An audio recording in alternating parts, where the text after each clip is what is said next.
누가 하는 말씀이죠? 예수님. 예수님은 지금 하늘과 땅의 모든 권세를 가지셨어요. 누가 주셨을까요? 성부 하나님이. 이걸 왕권이라는 말로 바꿔 쓸 수 있어요. 하늘과 땅의 모든 권세를 내게 주셨다는 말을 왕권이라는 말로 바꿔 쓸 수 있어요. 그 왕권이라는 말을 바꿔 쓰면 얼른 생각나시는 부분이 있어야 된다 그랬어요. 마태복음 16장 28절입니다.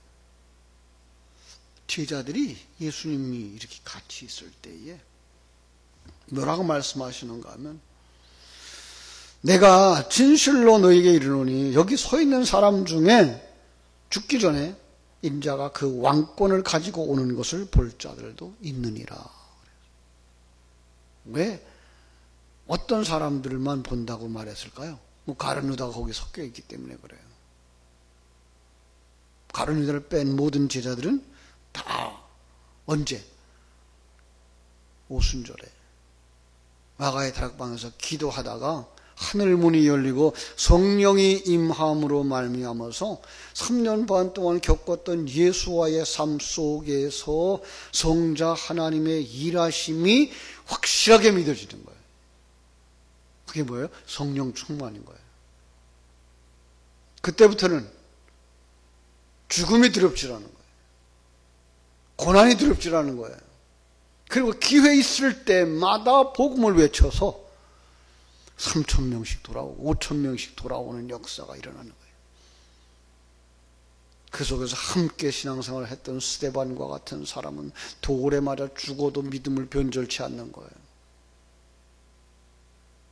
빌립과 같은 사람은 다른 사람에게 복음을 전하자 그가 참으로 세례받는 역사가 일어나는 거예요.